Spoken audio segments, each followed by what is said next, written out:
Bismillahirrahmanirrahim.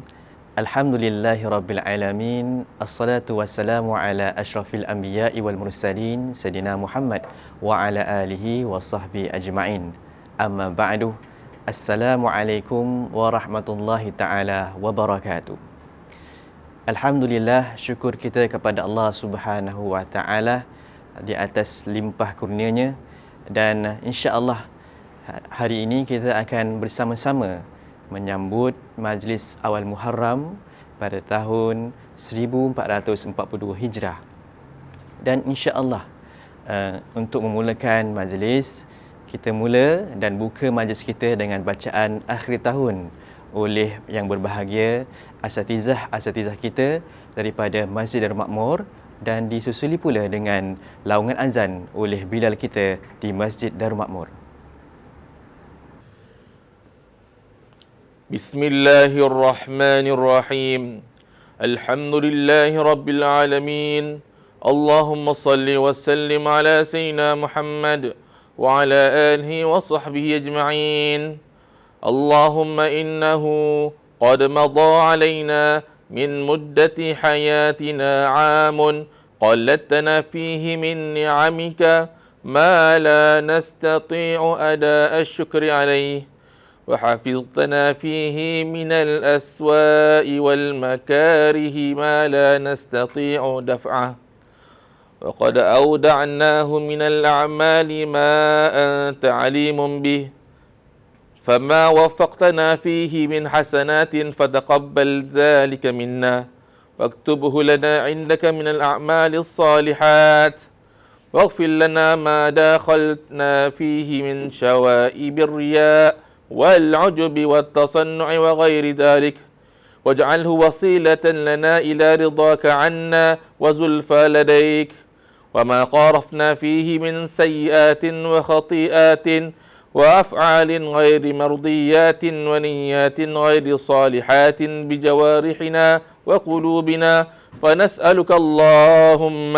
فنسألك اللهم بحق ذاتك وأسمائك وصفاتك أن تغفر الذنوب كلها وتستر العيوب كلها وتفضل علينا من واسع جودك العظيم بجميع ما نؤمل وأن تبدل سيئاتنا حسنات وتبلغنا من رضاك عنا أقصى الأمنيات ونهاية المرادات.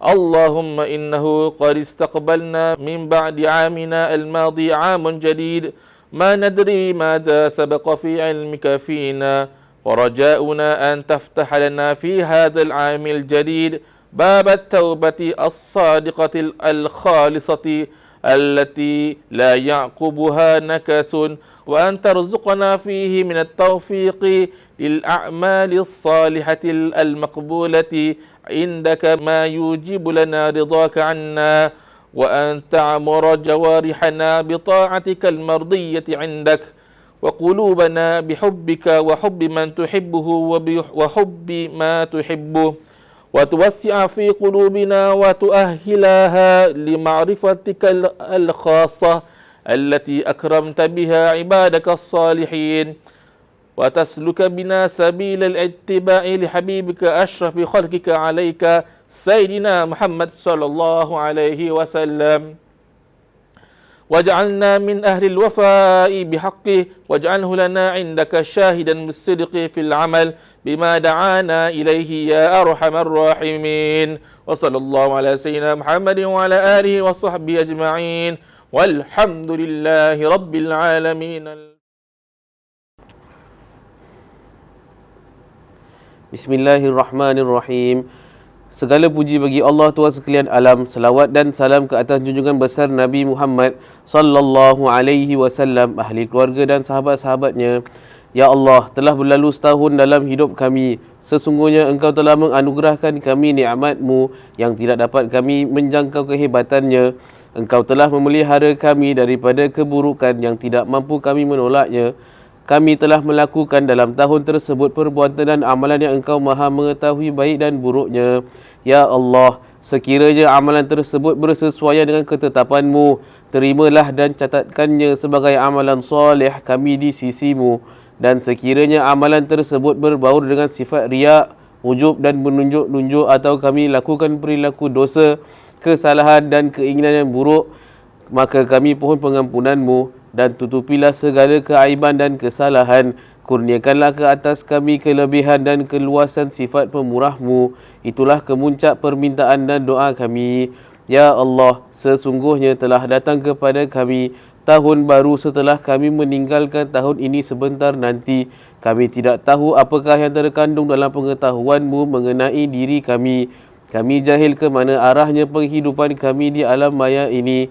Harapan kami agar Engkau membuka lembaran tahun baru ini pintu taubat yang jujur dan tulus untuk kami yang tidak berakhir dengan kekufuran dan kesesatan, dan Engkau kurniakan taufik kepada kami pada tahun ini untuk melakukan amalan-amalan soleh yang Engkau ridai, kehidupan yang murni yang Engkau rahmati.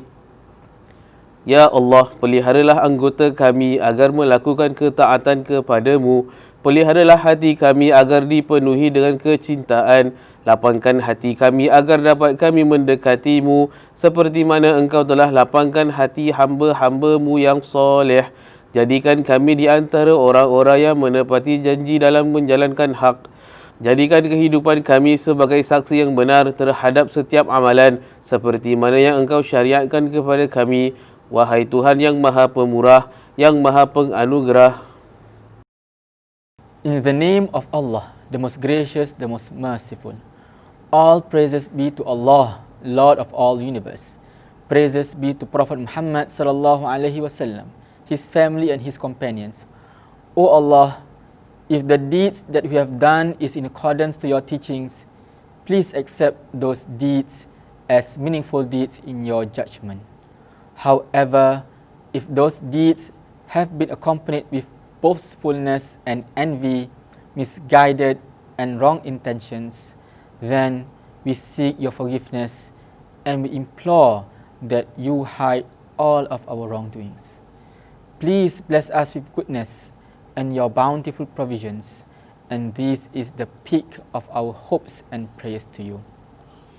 O Allah, the new year is coming and the current year will leave us shortly. However, we do not know what lies ahead for us. We are ignorant as to where our life will head to. We hope that you would allow us to begin the new year with our sincere and heartfelt repentance. And we pray that the year will not end with futility that we have caused to ourselves. O Allah, we plead that you shower guidance to us in this year for us to continue to do good deeds that would allow us to receive your pleasure and a life that you approve of. O Allah, please protect our health and bodies so that we may continue serving you. Protect our hearts so that they are filled with love. Please open our hearts so that we constantly seek your nearness, just like how you open the hearts of those who are righteous. Please place us amongst those who keep to their promises and fulfill their responsibilities. Please make our life a testimony to all deeds that you have enjoined us to do. O Allah, the most gracious, the most giving. Al-Fatiha.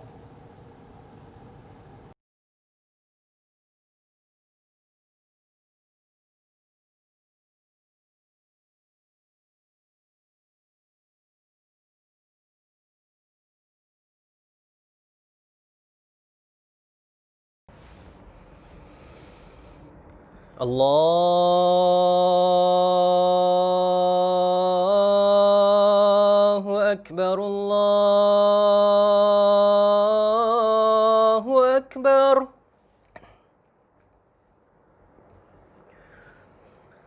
Allahu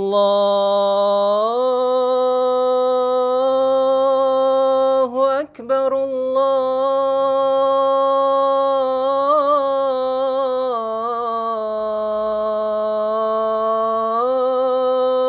Akbar.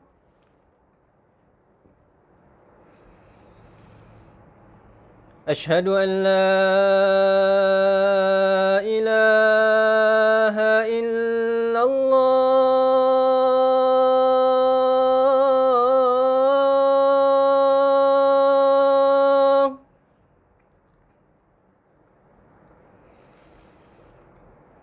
أشهد أن لا إله إلا الله.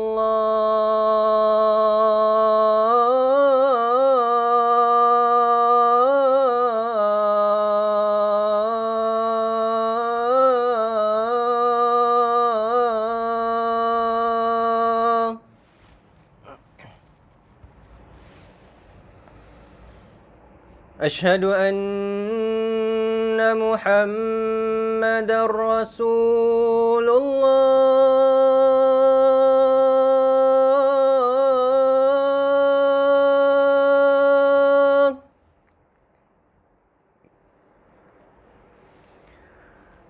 أشهد أن محمد رسول الله.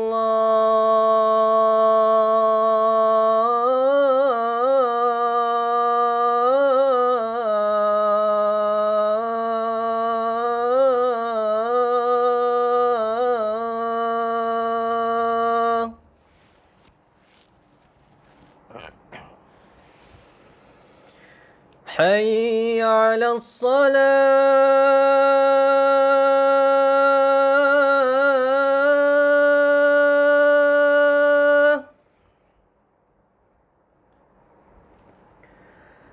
حي على الصلاة.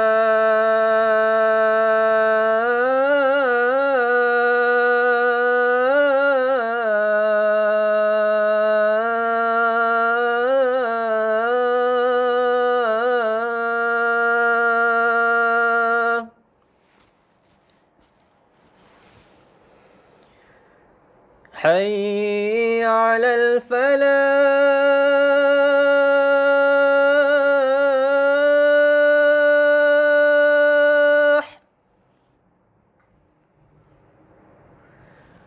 حي على الفلاح.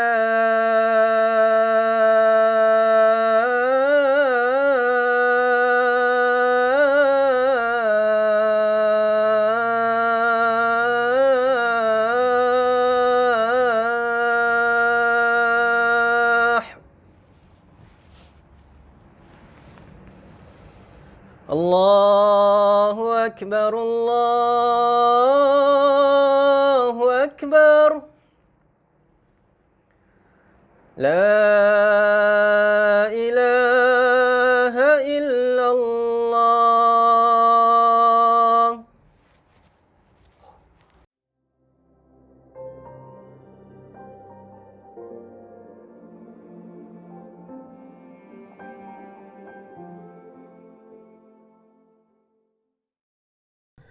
بسم الله الذي لا يضر مع اسمه شيء في الأرض ولا في السماء وهو السميع العليم. بسم الله الذي لا يضر مع اسمه شيء في الأرض ولا في السماء وهو السميع العليم. بسم الله الذي لا يضر مع اسمه شيء في الأرض ولا في السماء وهو السميع العليم.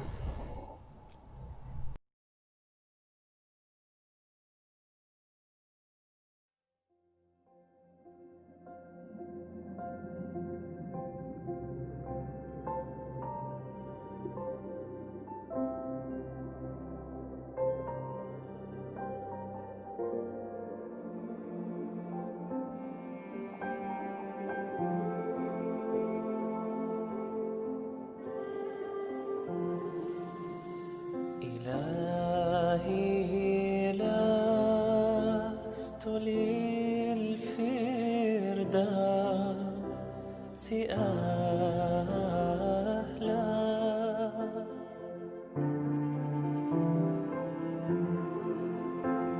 ولا أقوى على النار الجحيم.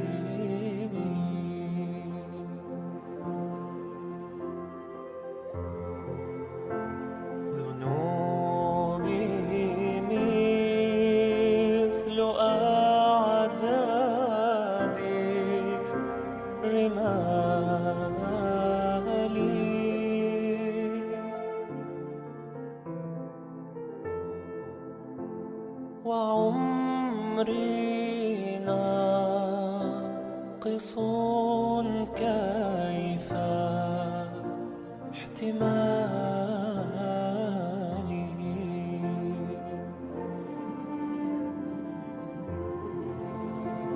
فهب لي توبة واغفر ذنوبي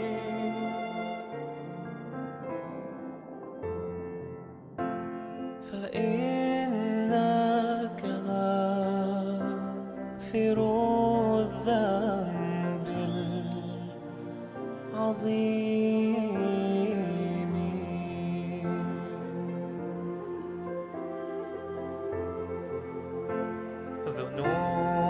ذنوبي مثل أعداد الرمال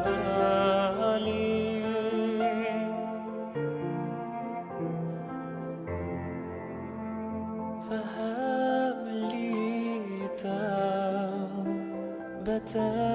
يا ذا الجلال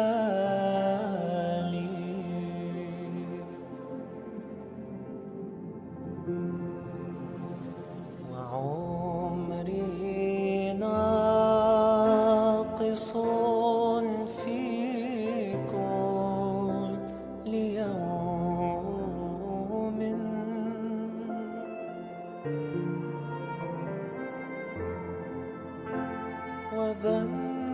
وذنبي زائد كيف احتمالي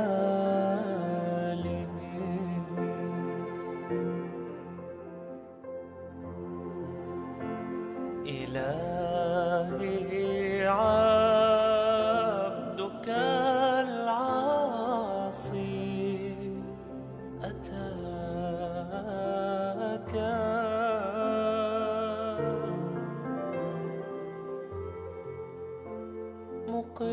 مقرا بذنوبي وقد دعاك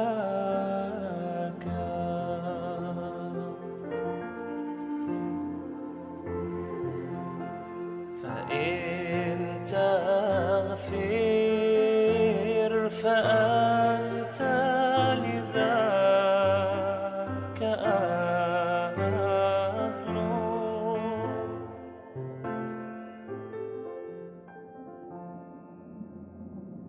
وإن تترك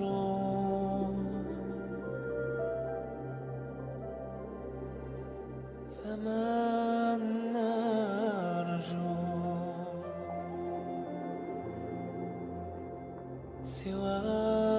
سواك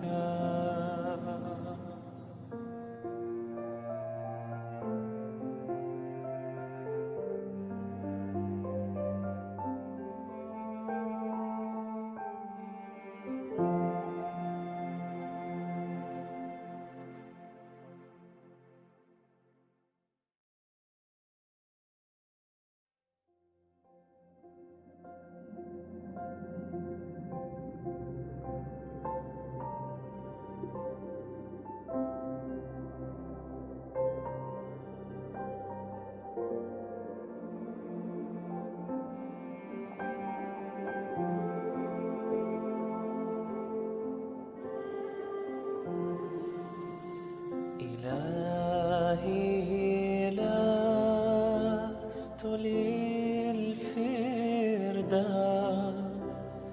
أهلا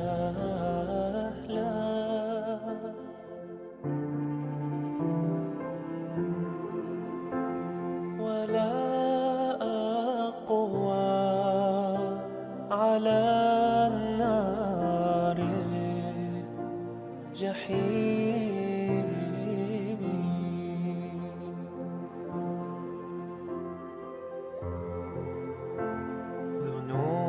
ذنوبي مثل أعداد الرمال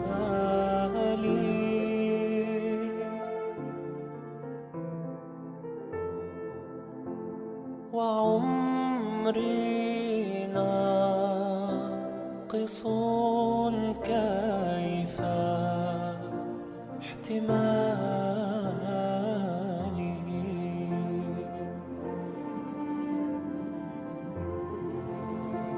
فهب لي توبة واغفر ذنوبي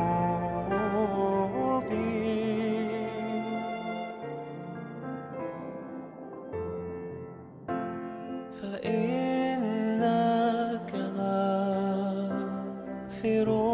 الذنب العظيم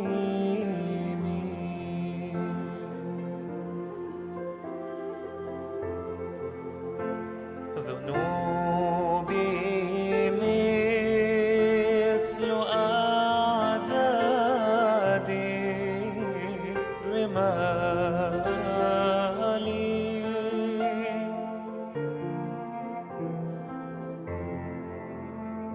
فهب لي توبة يا ذا الجلال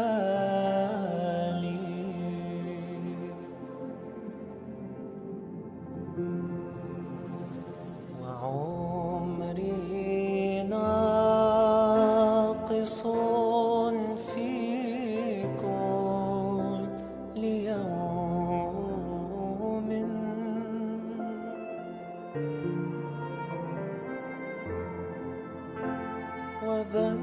وذنبي زائد كيف احتمالي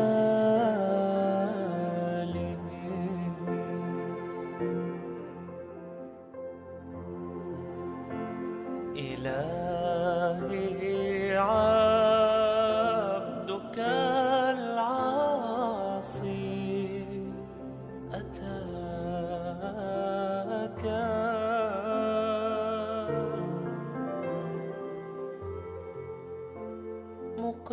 مقرا بذنوبي وقد دعاك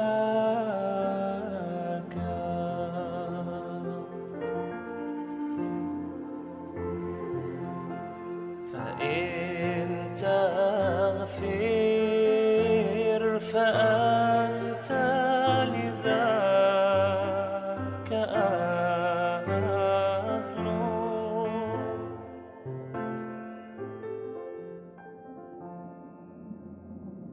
وإن تترك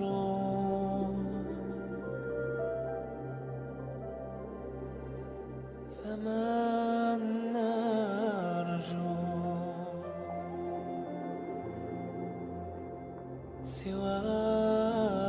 سواك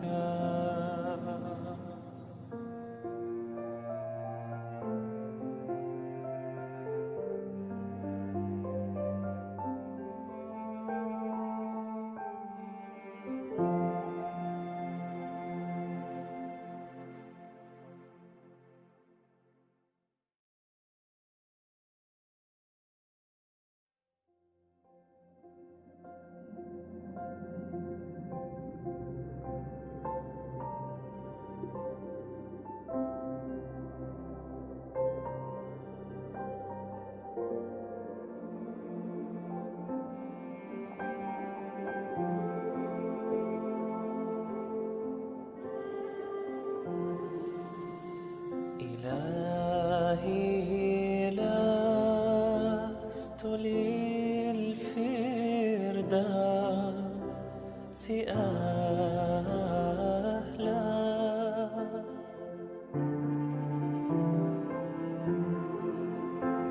ولا أقوى على النار الجحيم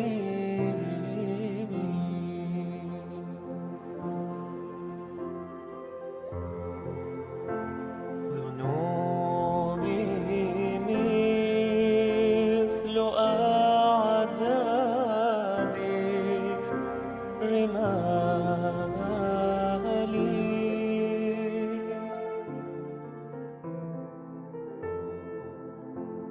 وعمري ناقص كيف احتمالي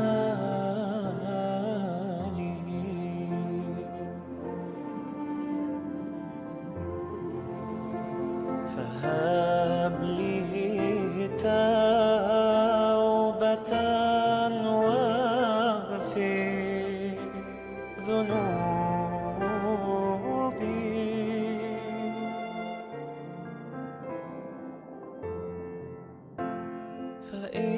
فإنك غافر الذنب العظيم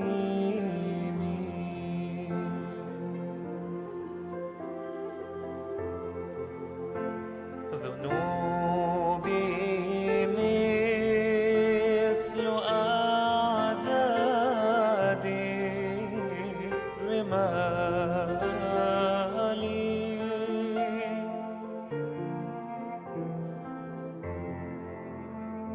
فهب لي توبة يا ذا الجلال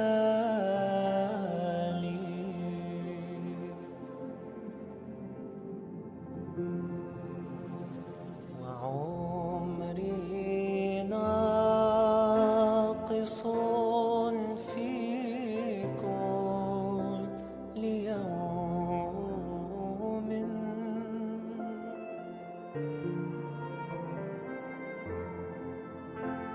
وذنبي زائد كيف احتمالي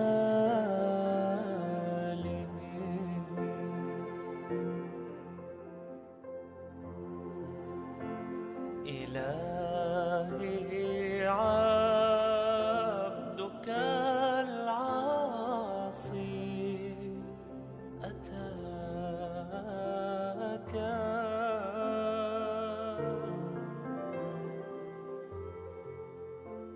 مقرا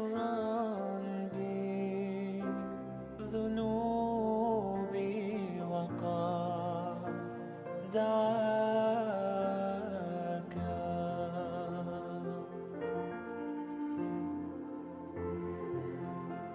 فإن تغفر فأنت لذاك أهل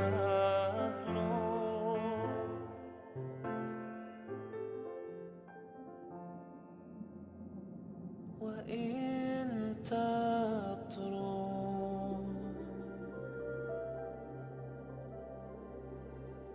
فمن نرجو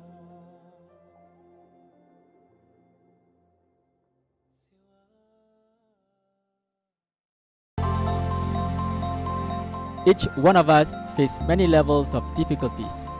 Living our life as parents, living our life as children, living our life as workers, as adults, as youth, as students, even as grandparents. We cannot escape this test that leads to tensions in our relationship.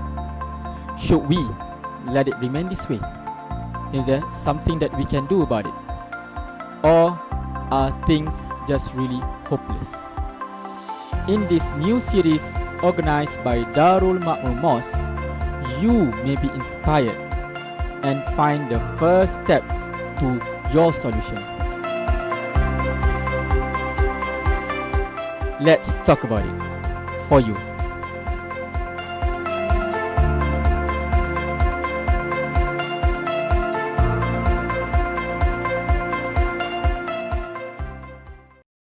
Okey pun tak okey. Dengan muka berkerut macam gitu kan tak okey lah tu kan. Jadi pertama sekali langkah yang pertama adalah nak kena akui. Kalau masing-masing tak nak akui yang dia dah terjerit kat dia, dia dah terpekik kat dia. Minta maaf, ada kala bukan terjerit ada kala bukan audio tau. Ada kala tangan dah sampai dah. Tahu sampai kat mana bukan sampai kat makanan, tapi dah sampai dekat isteri, dah sampai kat suami, dah sampai kat anak pun. Dia tertekan, kemudian dia ringan tulang. Bagus, satu rumah je bersihkan. Kan cantik. Ini dia tertekan, dia ringan, tangan tu tak nak lah, tapi dah berlaku. Bermakna dah sampai pun. Jadi nak kena mengakui bahawa kita tak nak terjejas.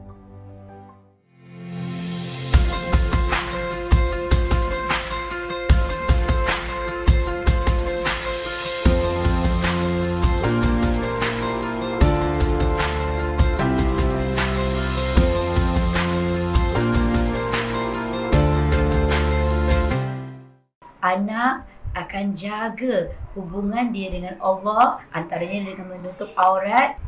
Solat ni dengan anak-anak dan solat, ia adalah satu proses mereka. Proses mereka berkenalan dengan Allah. Jadi lebih banyak kita bercakap-cakap tentang Allah dengan anak-anak, lebih banyak kita bincang tentang Asmaul Husna. Oh, mudah sangat untuk kita, tapi untuk anak-anak mungkin sukar. Jadi apa kita boleh buat? Qul. Minta anak sebut qul. It's okay kalau mama tak tahu. Tetapi yang penting, aku sebagai mama, aku bersedia. Aku sebagai ayah, aku bersedia untuk together dengan anak dalam journey belajar tu.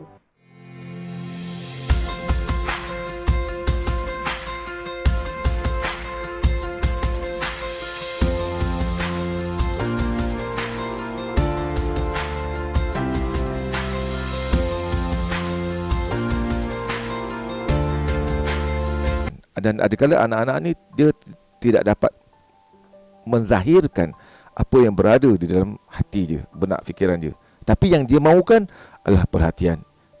Bila ketandusan cinta, perhatian juga tandus. Dan bila tandus, anak-anak akan melakukan perkara-perkara dengan tujuan supaya arah ayah ibu tu berikan perhatian. Ayah ni bila dia katakan sayang tu kan, dia tak menzahirkan dengan verbal kebanyakan. Ada anak-anak sampaikan dia give up tu. Dia give up. Kerana dia kata, saya tak pernah dengar pun saya cakap ayah saya sayang pada saya. If you want to mend your ways with your parents, okay, nak memperbagi keadaan konflik ni dengan ayah ibu, pertama sekali kena handle one by one lah. Tak boleh dulu. Mana yang lebih mudah sikit? Mana yang you selalu berinteraksi?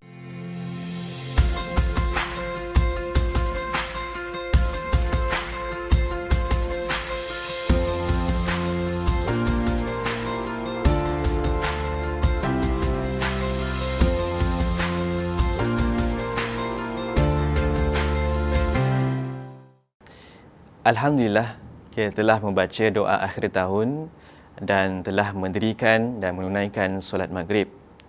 Semoga Allah Subhanahu Wa Taala mengampunkan dosa-dosa kita yang lepas dan juga Allah Subhanahu Wa Taala mengabulkan doa-doa kita yang lain, insya-Allah. Dan sekarang pula kita akan membaca doa awal tahun. Insya-Allah sama-sama kita bersama dengan asatizah Masjid Darul Makmur sekali lagi. Bismillahirrahmanirrahim. Alhamdulillahi rabbil alamin. Allahumma salli wa sallim ala sayyidina Muhammadin wa ala alihi wa sahbihi ajmain.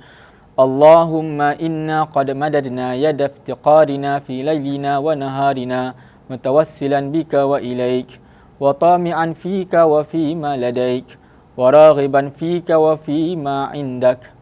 وقد استقبلنا عام جديد تصرفنا فيه أقدارك وتحركنا فيه إرادتك وقدرتك وقد مددنا أكف الابتهال إليك وعنولنا في مطالبنا كلها عليك وقدمنا في وجهتنا أشرف الوسائل إليك وقد أطمعتنا معاملتك لنا فيما مضى من عمرنا أن تبقي سترتك الجميل علينا ومددك الوافر لدينا وأن تبدي في جسدنا وقلوبنا وجوارحنا قوة ناهضة وهبتها الأقوياء من خاصة عبادك نتنعم بها في مظاهر أجسامنا ومظاهر أرواحنا وتهب لنا بها انشراحا في صدورنا وقوة في يقيننا وثباتا في ديننا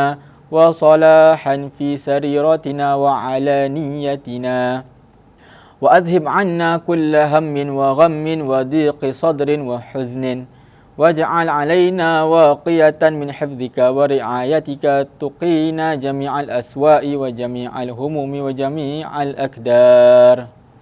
اللهم ارحم تضرعنا وابتهالنا واقبل توجهنا في كل أحوالنا يا غياث المستغيثين أغثنا ويا درك الهالكين أدركنا اللهم اجعل هذا العمل الجديد مفتتحا بالفرج العاجل ولطف الشامل لنا وللمسلمين أجمعين وابسط فيه يا رب بساط رحمتك الخاصة على عبادك أجمعين رحمة يذهب بها القحط والقنط والهم وابق يا رب أعوامنا المستقبلة في مسرات وافراح وسرور وانشراح نلتقط من تلك الأوقات صفو عيشها ونعيم أنسها واجعل العام القابل من أبرك الأعوام علينا وأشرفها واجعلنا فيه من أسعد الناس بك وأوجه الخلق لديك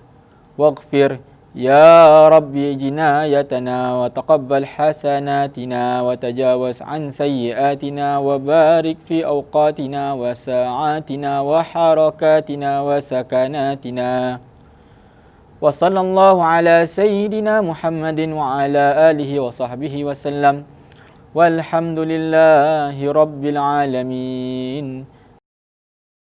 Bismillahirrahmanirrahim. Segala puji bagi Allah Tuhan sekalian alam.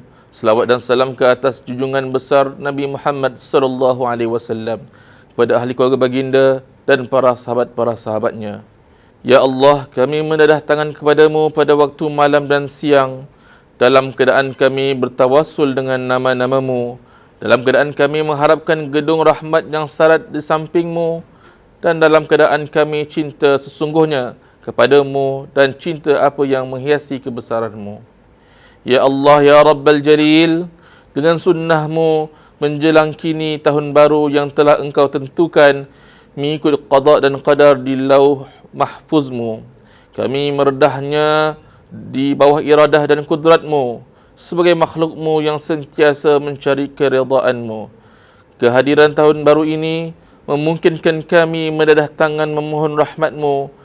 Kami pertautkan permohonan kami sekental-kentalnya kepadamu.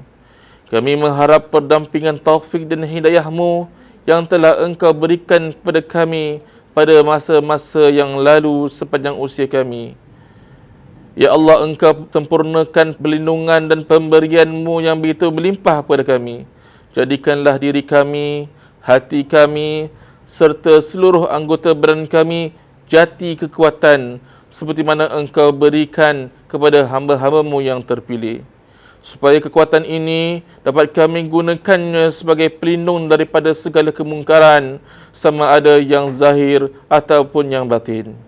Dan dengannya kami dapat kelapangan pemikiran, keindahan kehidupan, kekuatan dalam keyakinan, ketetapan dalam pegangan agama, dan kebaikan untuk diri kami dan orang-orang sekitar kami. Ya Allah, hindarkan kami daripada segala yang merusingkan, pemikiran yang membingungkan, pengalaman yang menjadikan dan menyempitkan dada kami.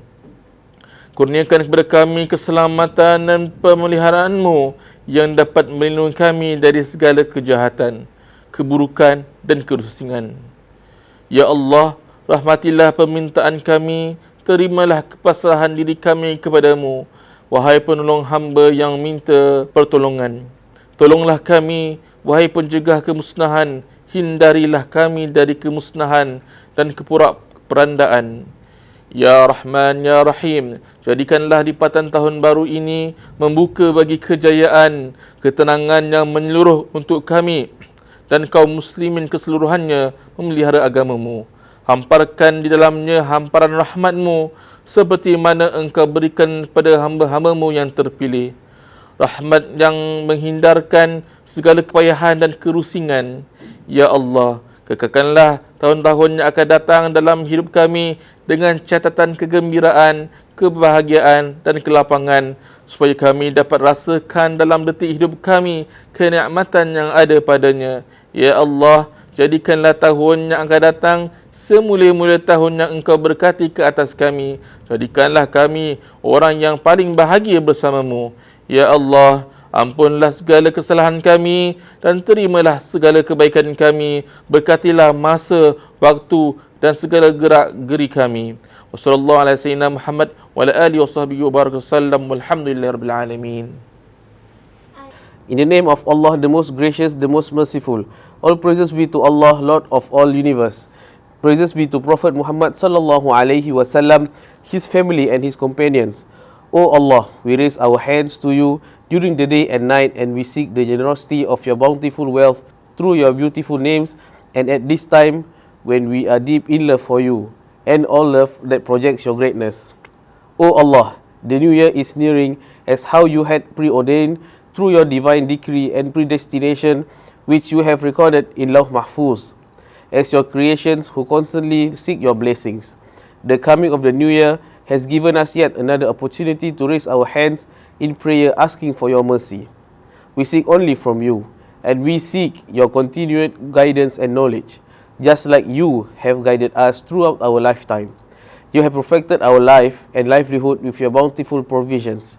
Please make us, our hearts as well as our physique, strong, just like how you have given strength to those whom you have chosen. Through this strength, we hope that it will guard us against ill doings, be it physically or spiritually. O Allah Almighty, we implore you to grant us intellectual strength, peace, strength in our confidence, steadfastness in upholding our religion, and goodness for ourselves and those amongst us. O Allah, please protect us from anything that troubles us, thoughts that confuse us, experiences that will sadden and burden us. Please safeguard us from all ill doings, harm and confusion. O Allah, we seek your bounty to give what we have sought for. O Allah, Lord of those who seek assistance, please help us.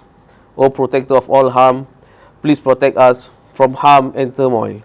O the one most gracious, most merciful, please allow us to begin this new year with success and peace in protecting our religion. Please make the coming years a beautiful experience so that we can taste the nikmat of living. O Allah, please allow this year to be the best yet that you have blessed us with. Let us be the happiest people with you as our Lord. O Allah, please forgive us for all our wrongdoings and please accept our good deeds. Please also bless our actions and how we spend our time. Please send blessings to Prophet Muhammad sallallahu alaihi wasallam. Al-Fatihah.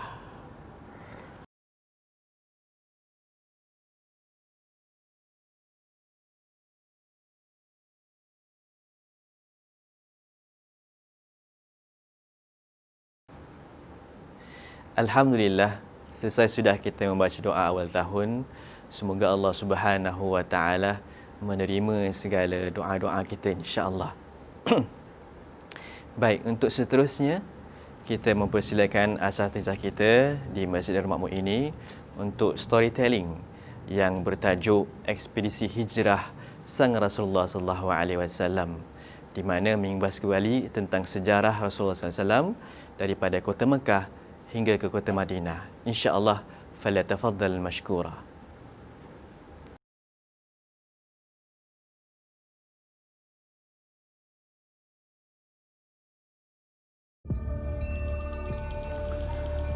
Dua tiga mengorak langkah, harap sampai ke destinasi.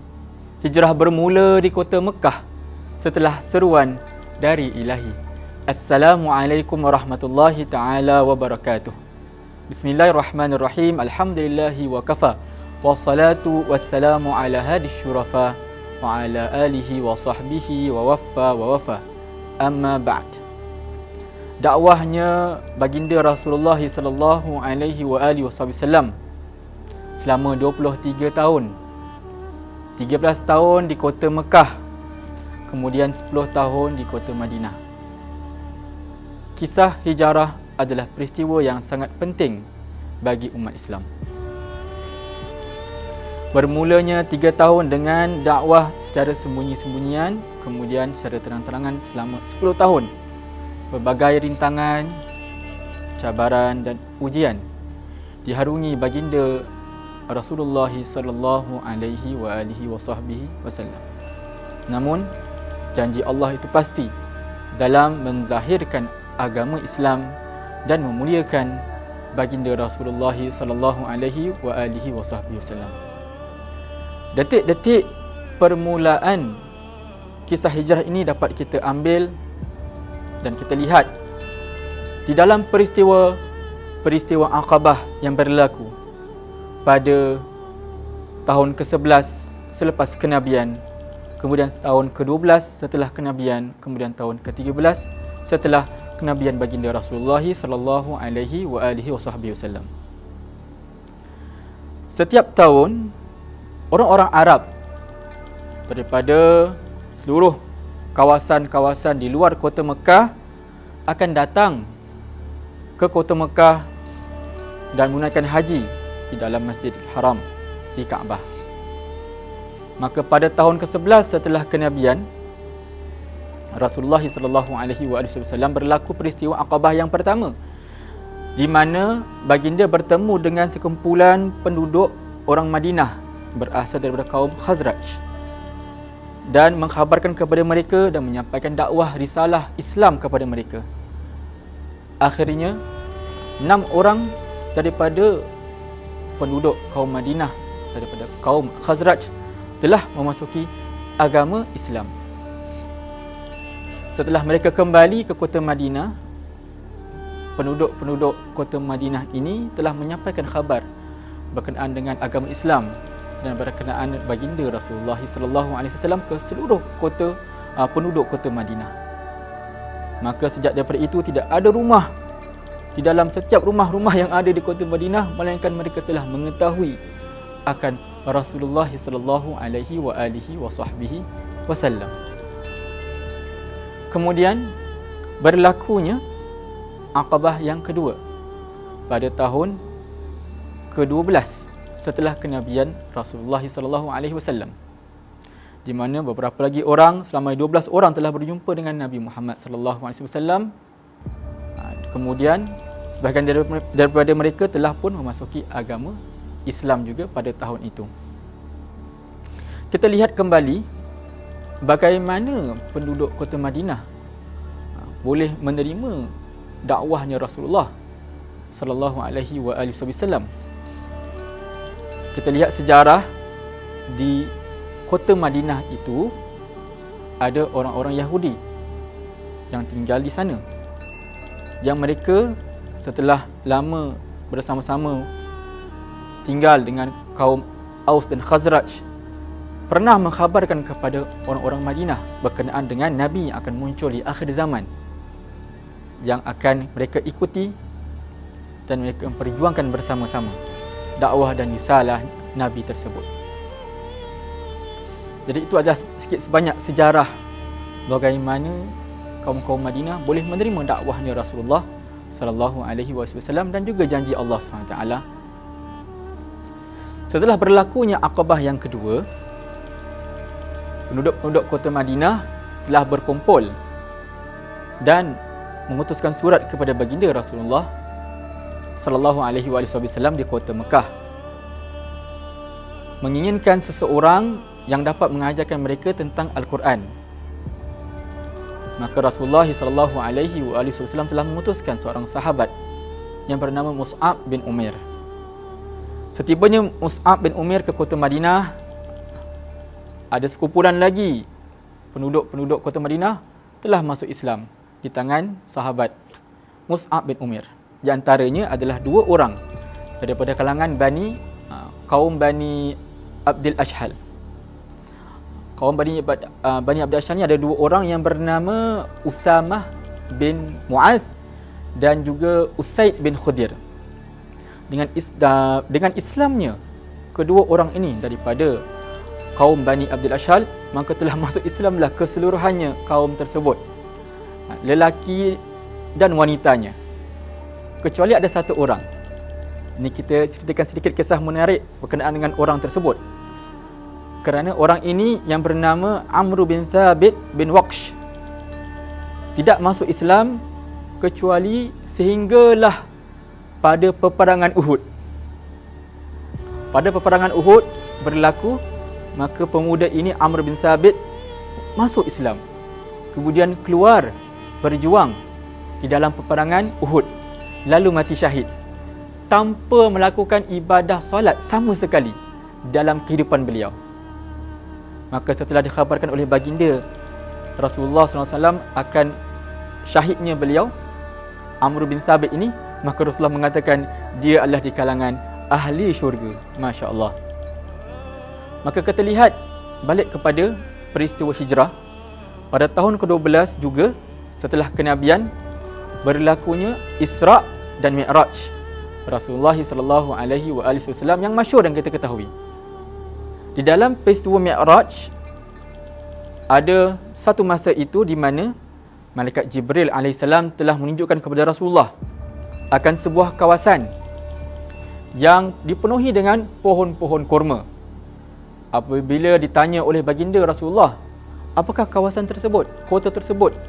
Maka Malaikat Jibril mengatakan, itulah kota Yathrib, nama kota Madinah yang dahulu. Itulah kota Yathrib yang di mana akan menjadi tempat penghijrahannya umat Islam pada satu masa nanti. Bila kita masuk kepada Aqabah yang ketiga yang berlaku pada tahun 13 setelah kenabiannya baginda Rasulullah SAW, telah berjumpa kepada Rasulullah penduduk kota Madinah seramai 70 orang lelaki dan 2 orang wanita yang telah berbaiat dengan Rasulullah SAW. Setelah mereka pulang ke kota Madinah, maka barulah Rasulullah SAW telah mengkhabarkan kepada penduduk Islam di kota Mekah berkenaan dengan seruan daripada Allah Subhanahu Wa Taala dengan sabdanya Rasulullah, laqad ukhbirtu bidari hijratikum wa hiya Yathrib. Telah sampai kepada aku berita daripada malaikat Jibril, daripada Allah Subhanahu Wa Taala melalui malaikat Jibril akan tempat penghijrahan kamu, iaitu ke kota Yathrib. Maka dari situ bermulalah sedikit demi sedikit penduduk kota Mekah yang beragama Islam berhijrah ke kota Madinah secara sembunyi-sembunyian kebanyakannya.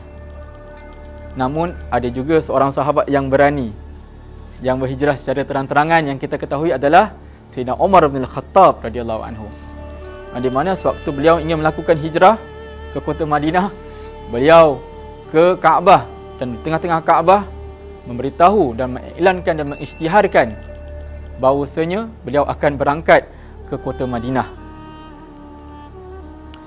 Maka di antara sahabat juga yang ingin melakukan penghijrahan tidak lain tidak bukan adalah Sayyidina Abu Bakar Siddiq radhiyallahu anhu, yang berjumpa dengan Rasulullah dan menyatakan hasrat beliau untuk berhijrah ke kota Madinah. Namun Rasulullah sallallahu alaihi wasallam mengatakan kepada Sayyidina Abu Bakar Siddiq untuk tunggu dahulu, biarlah aku mendapat izin daripada Allah Subhanahu Wa Taala untuk aku juga berhijrah ke kota Madinah. Maka ditanya Sayyidina Abu Bakar kepada Rasulullah, ya Rasulullah, maukah aku menemani kamu baginda ikut berhijrah sama-sama? Lalu dijawab ya Rasulullah SAW, ya. Maka di saat itu Sayyidina Abu Bakar pun melakukan persiapan dengan menjaga tunggangan unta yang akan mereka bawa, mempersiapkan bekalan-bekalan untuk mereka berdua berhijrah ke kota Madinah jika saatnya tiba. Kita lihat pada satu masa juga di siang hari telah datangnya Rasulullah SAW ke rumahnya Sayyidina Abu Bakar Siddiq. Maka Sayyidina Aisyah mengatakan kepada ayah beliau yang disampaikan oleh pembantu beliau bahawasanya Rasulullah SAW telah datang ke rumah kita di waktu yang di mana tidak biasanya dikunjungi baginda Rasulullah pada masa itu. Kerana di siang hari dan Rasulullah pun dengan berpakaian menutup muka dan kepala beliau agar tidak kelihatan. Maka apabila Sayyidina Abu Bakar mengetahui akan kehadiran Rasulullah di masa yang tidak biasa dikunjungi oleh baginda Rasulullah dan ditanya oleh Sayyidina Abu Bakar, apakah tujuan Rasulullah? Maka Rasulullah SAW mengatakan kepada Sayyidina Abu Bakar bahawasanya telah sampai tiba untuk kita melakukan hijrah ke kota Madinah. Di saat itu juga telah berlakunya pertemuan di antara pembesar-pembesar orang Quraisy di Mekah pada masa itu. Kerana mereka sedar telah banyak orang Islam tinggalkan kota Mekah. Mereka sedar orang umat Islam ini sudah tidak ada di kota Mekah, kecuali beberapa sahaja umat Islam dan juga ketua mereka iaitu Rasulullah sallallahu alaihi wasallam. Mereka takut pada satu hari nanti umat Islam yang telah keluar daripada kota Mekah akan datang balik ke kota Mekah dan membalas dendam kepada mereka ke atas segala kezaliman yang telah orang Quraisy Mekah ni melakukan terhadap umat Islam pada masa dahulu. Maka mereka pun berbincang di kawasan di rumah yang dinamakan Darun Nadwah, yang di mana pembesar-pembesar setiap ketua-ketua kabilah kaum Quraisy berada pada waktu itu. Antaranya yang kita kenal seperti Abu Jahal, Abu Lahab, Umayyah bin Khalaf dan sebahagian lagi pembesar-pembesar dan ketua-ketua kaum Quraisy. Di antara mereka yang ada dalam pertemuan tersebut, ada seorang lelaki tua yang katanya berasal daripada Najd, daripada kota Najd, ikut serta di dalam pertemuan tersebut. Di dalam pertemuan tersebut, mereka berbincang apakah yang mereka harus lakukan. Mereka bercadang, pertamanya mereka ingin memenjarakan Nabi. Mereka ingin menangkap dan memenjarakan Rasulullah SAW. Maka orang tua tadi yang daripada Najd mengatakan, ini cadangan yang kurang tepat. Kerana mungkin kalau kita penjarakan Nabi, keluarga Nabi daripada Bani Hashim akan membebaskan baginda. Maka datanglah cadangan yang kedua. Kita usir Nabi dari kota Mekah. Maka orang tua tadi juga menjawab, memberikan respon beliau. Ini pun cadangan kurang tepat. Sebab kalau kita usir Rasulullah daripada kota Mekah, pada satu hari nanti Rasulullah pun akan datang dengan umat Islam yang lain ke kota Mekah dan menuntut balas akan segala kezaliman yang berlaku ke atas mereka pada masa dahulu. Kemudian cadangan yang ketiga, iaitu daripada Abu Jahal. Abu Jahal mencadangkan setiap daripada kaum-kaum Arab Quraisy pada masa itu di Mekah menghantarkan seorang pemuda mewakili kaum mereka. Setiap dari pemuda ini akan membawa sebilah pedang ke rumah Nabi dan membunuh Nabi dengan satu pukulan dalam satu masa. Maka dengan ini keluarga Nabi daripada Bani Hashim tidak boleh membuat tuntutan terhadap mana-mana jua kaum Arab Quraisy pada masa itu, dan mungkin hanya dapat menerima ganti rugi sahaja daripada mereka. Maka dengan cadangan ini, orang tua tadi pun yang kita katakan hadir di dalam pertemuan tersebut daripada kota Najd bersetuju dengan cadangan Abu Lahab, mengatakan ini cadangan yang bagus. Maka diterima oleh semua orang Arab Quraisy dan pembesarnya dan ketuanya pada masa itu. Kalau kita ketahui siapakah orang tua tersebut? Orang tua tersebut adalah Iblis laknatullah alaih, yang telah sama-sama hadir di dalam pertemuan tersebut untuk juga menjatuhkan baginda, ingin melakukan kejahatan kepada baginda Rasulullah sallallahu alaihi wasallam. Kita kembali kepada peristiwa yang terakhir sebelum berlakunya hijrah, di mana pemuda-pemuda tersebut telah pun bersedia di rumah Nabi Muhammad sallallahu alaihi wasallam ingin membunuh Nabi. Rasulullah sallallahu alaihi wasallam telah pun mengetahui akan tujuan mereka. Disampaikan oleh malaikat Jibril alaihi salam akan komplot yang telah dilakukan oleh orang-orang Quraisy Mekah pada waktu itu. Maka yang kita ketahui, yang masyhur kisah hijrah ini di mana Rasulullah sallallahu alaihi wasallam telah menyuruh Sayyidina Ali bin Abi Talib untuk tidur di tempat baginda dan diberikan kepada Sayyidina Ali oleh baginda rida ataupun syal hijau untuk dijadikan selimut buat Sayyidina Ali bin Abi Talib radhiyallahu anhu. Maka ketika Nabi ingin keluar untuk bertemu Sayyidina Abu Bakar dan pemuda-pemuda daripada setiap daripada kaum-kaum Quraisy Mekah mewakili kabilah-kabilah mereka ataupun bersedia untuk membunuh Nabi, maka dengan kuasa Allah Subhanahu wa taala, Nabi Muhammad sallallahu alaihi wasallam mengambil tanah dan dibacakan surah Yasin yang kita ketahui, Bismillahirrahmanirrahim, Yasin wal Quranil Hakim, hinggalah ayat ke-9. Fa'aghshaynahum fahum la yubsirun, dan diletakkan pasir tersebut di atas setiap kepala pemuda-pemuda tersebut, di atas kepala mereka, dan dengan kuasa Allah mereka tidak dapat melihat Rasulullah sallallahu alaihi wasallam keluar daripada rumah beliau dan meninggalkan rumah tersebut untuk melakukan hijrah. Dan di dalam kisah tersebut juga kita ketahui bahawasanya setiap pemuda-pemuda yang ingin membunuh Nabi pada malam itu, yang diletakkan pasir di atas kepala mereka oleh baginda Rasulullah sallallahu alaihi wasallam, setiap daripada mereka juga telah mati di dalam peperangan Badar, peperangan Badar Al-Kubra yang pertama setelah baginda sampai ke kota Madinah. Apakah kisah selanjutnya setelah Rasulullah sallallahu alaihi wasallam keluar daripada rumah baginda ingin melakukan hijrah? Kita nantikan bahagian yang kedua setelah ini.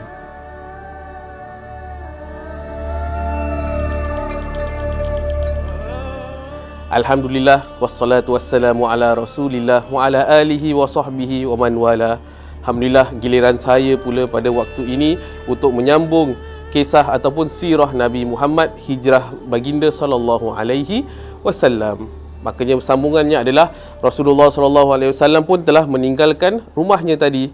Jadi dari rumahnya itu baginda sallallahu alaihi wasallam pun terus menuju ke rumah Sayyidina Abu Bakar radhiyallahu an. Kemudian mereka berdua meninggalkan rumah tersebut dari pintu belakang untuk keluar dengan segera dari Mekah sebelum terbit fajar. Jadi memandangkan Nabi SAW pun menyedari kan bahawa orang-orang Quraisy ini sedang berusaha keras untuk mencarinya, dan jalan yang menjadi tumpuan ramai iaitu jalan utama ke Madinah itu yang menuju ke utara. Jadi baginda pula SAW melalui jalan yang bertentangan sama sekali dengan jalan itu, iaitu terletak di selatan Mekah dan menuju ke arah Yaman. Jadi baginda SAW pun merentasi jalan ini sejauh 5 batu sehingga sampai ke sebuah bukit yang dikenali sebagai Jabal Tur. Jadi bukit ini ataupun jabal ini agak tinggi dengan batu-batunya yang keras serta laluannya yang sukar untuk didaki, sehingga kan baginda SAW melecet kakinya. Lalu apa yang dilakukan Abu Bakar itu? Abu Bakar radhiyallahu an memapah baginda dengan bersusah payah hinggalah akhirnya sampai mereka ke sebuah gua di puncak bukit tersebut yang kita pun kenali, iaitu Gua Thur. Jadi setelah mereka sampai ke gua itu, Abu Bakar radhiyallahu an berkata kepada Rasulullah sallallahu alaihi wasallam, "Demi Allah, jangan engkau masuk ke dalamnya, iaitu dalam gua tersebut, melainkan aku masuk terlebih dahulu. Kalau ada apa-apa bahaya, maka biar aku yang kena, asalkan jangan kamu." Jadi ini adalah permulaan kita lihat pengorbanan Abu Bakar radhiyallahu an. Abu Bakar pun masuk ke gua tersebut, menguis-nguis kakinya mencari kalau ada binatang di situ, dan didapatinya di dalamnya itu ada sebuah lubang. Lalu dikoyakkan kainnya untuk menutup lubang tersebut. Kemudian didapati juga ada 2 lubang lagi dalam gua tersebut. Jadi apa yang dilakukannya? Abu Bakar radhiyallahu an tekapkan dua kakinya ke lubang itu. Jadi masa duduk itu untuk cover lubang tersebut lah. Jadi dipanggilnya Rasulullah SAW untuk masuk. Jadi apabila masuknya Rasulullah SAW itu, kemudian Rasulullah meletakkan kepalanya ke pangkuan Abu Bakar, lalu tertidur. Abu Bakar radhiyallahu an pun menguis-nguis kakinya di dalam gua tersebut mencari kalau ada binatang, dan didapatinya di dalamnya ada sebuah lubang, lalu dikoyakkan daripada kainnya itu untuk menutup lubangnya, dan didapatinya juga ada dua lubang lagi dalam gua tersebut. Lalu apa yang dilakukan Sayyidina Abu Bakar itu?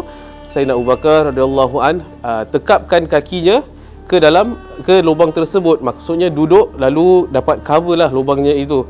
Kemudian dipanggilnya Rasulullah SAW untuk masuk. Jadi Rasulullah pun masuk, kemudian meletakkan kepalanya ke pangkuan Abu Bakar untuk rehat, lalu tertidur. Tiba-tiba kaki Abu Bakar itu disengat oleh binatang yang berbisa dari lubang yang ditutup tadilah. Namun ditahan kesakitannya tanpa bergerak kerana tidak mahu Rasulullah SAW terjaga, sehinggakan air matanya mengalir dan menitis di atas wajah Rasulullah SAW. Lalu Rasulullah berkata, "Apa kena dengan kamu, wahai Abu Bakar?" Jawabnya, "Aku disengat." Lalu Rasulullah pun meludah ke tempat sengatan itu, lantas hilanglah kesakitan yang dirasainya. Subhanallah. Jadi Rasulullah dan Abu Bakar itu berada dalam gua tersebut selama 3 hari.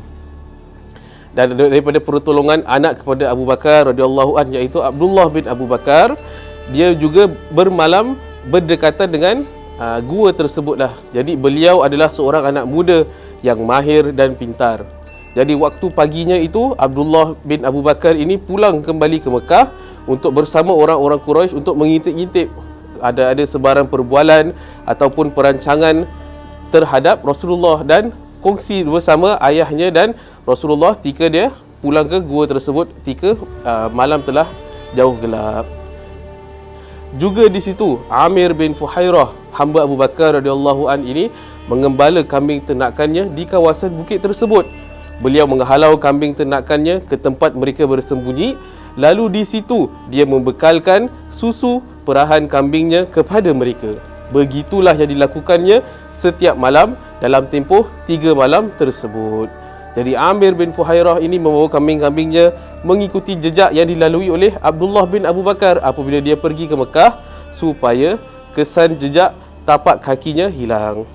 Sementara itu pula di Mekah, orang-orang Quraisy semakin menggilalah untuk mencari Rasulullah SAW. Sebab apa? Mereka marah Rasulullah itu terlepas dari genggaman mereka di malam pengepungan tersebut, sehinggakan mereka dikatakan memukul Ali bin Abi Talib dan diheret ke Kaabah dan ditahannya di situ.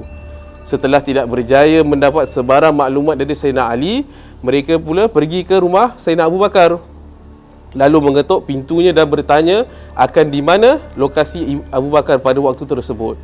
Jadi anaknya yang bernama Asma berkata dia tidak tahu tentang lokasi ataupun tempat ayahnya itu, lalu ditempeling pipinya. Jadi orang-orang Quraisy pun mengambil keputusan untuk menggunakan apa cara sahaja asalkan Nabi Muhammad dan Sayyidina Abu Bakar ini ditangkap. Semua jalan keluar ke Mekah ditutup oleh pengawal bersenjata. Mereka juga menjanjikan hadiah yang lumayan kepada siapa yang dapat membawa kedua mereka kepada pihak Quraisy, sama ada hidup ataupun mati. Jadi dengan tawaran tersebut, pastilah ramai pahlawan yang berkuda, yang berjalan kaki dan para pencari berusaha menjejaki mereka berdua itu. Sehinggakan para pemburu tersebut ada yang telah sampai ke pintu gua tempat persembunyian Nabi SAW. Akan tetapi Allah yang Maha Kuasa Subhanallah melakukan segala perkara yang telah ditetapkannya.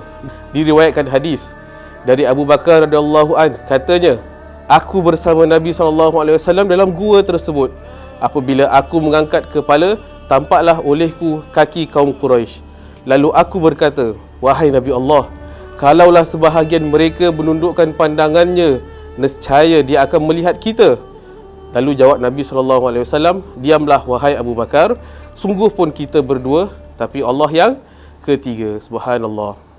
Jadi kemudiannya usaha pencarian mulai berkurangan, operasi pemeriksaan yang berterusan pun dihentikan. Semangat orang Quraisy juga mula luntur setelah 3 hari berturut-turut mereka berusaha untuk menjejaki, tapi tidak terjumpa juga Sayyidina Abu Bakar dan Rasulullah sallallahu alaihi wasallam.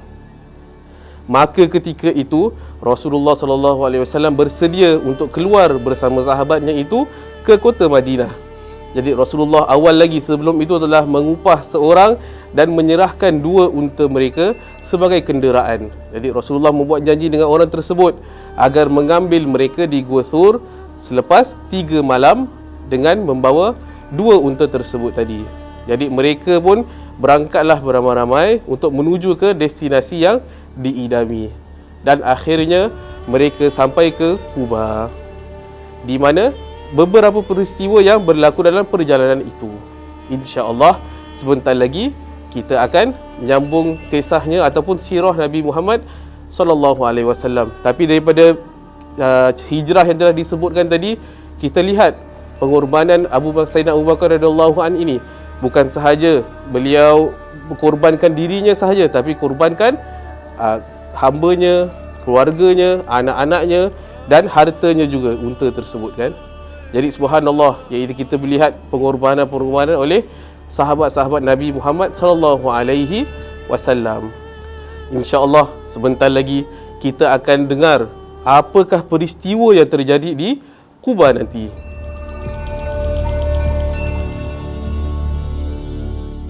Alhamdulillah wa kafa wa salamun ala ibadilladzina istafa wa ba'du.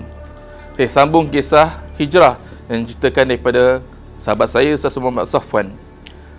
Pada hari Isnin, tanggal 8 Rabiul Awal, 14 tahun kenabian, yakni tahun pertama hijrah Rasulullah SAW, bersamaan dengan 21 September 622 Masihi, Rasulullah SAW telah sampai di Quba, yakni pinggiran di Madinah. Orang Ansar, bila mana mereka mendengar Rasulullah SAW telah berangkat dari kota Mekah menuju Madinah, orang-orang Ansar ni setiap hari, setiap pagi mereka akan keluar daripada rumah mereka, pergi ke tanah lapang untuk menyambut, menunggu dan untuk menyambut kedatangan Nabi Muhammad SAW. Dan apabila panas semakin terik, mereka akan pulang. Itulah setiap hari yang mereka lakukan. Pada satu hari, setelah mereka pulang dan Rasulullah SAW belum sampai lagi, seorang Yahudi, dia panjat tembok kepunyaan dia untuk melakukan tugas. Dan tiba-tiba lihat daripada jauh, ada orang datang dan berpakaian putih, sesekali terlindung dengan fata morgana. Maka apabila diperhatikan, beliau mengenal inilah Nabi Muhammad, kerana orang-orang Yahudi ini mengenal susuk Nabi Muhammad seperti mana mereka mengenali. Dengan tidak dapat menahan perasaannya, dengan nada yang kuat dia melaungkan, "Wahai orang-orang Arab, inilah datuk kamu yang kamu nanti-nantikan." Maka kedengaran riuh rendahlah penduduk Madinah. Mereka bergegas keluar daripada rumah-rumah mereka untuk datang. Mereka pergi ke kampung Bani Amr bin Auf untuk menyambut kedatangan Nabi SAW. Mereka rasa gembira. Mereka memuji Allah Subhanahu Wa Taala. Mereka mengagungkan Allah Subhanahu Wa Taala, bertahmid, bertakbir, bertakdis, mengagungkan Allah Subhanahu Wa Taala. Dan mereka berpusu-pusu, ramai-ramai datang untuk menyambut kedatangan Nabi Muhammad SAW. Semasa Rasulullah SAW di Quba, Nabi tinggal di sana lebih kurang 4 hari. Nabi singgah di rumah Kalsum bin Al-Hadam. Dalam riwayat lain mengatakan Sa'ad bin Khaisamah. Kedua-duanya sahabat Rasulullah SAW. Mereka telah masuk Islam sebelum Nabi SAW sampai lagi ke kota Madinah, di Quba maksudnya.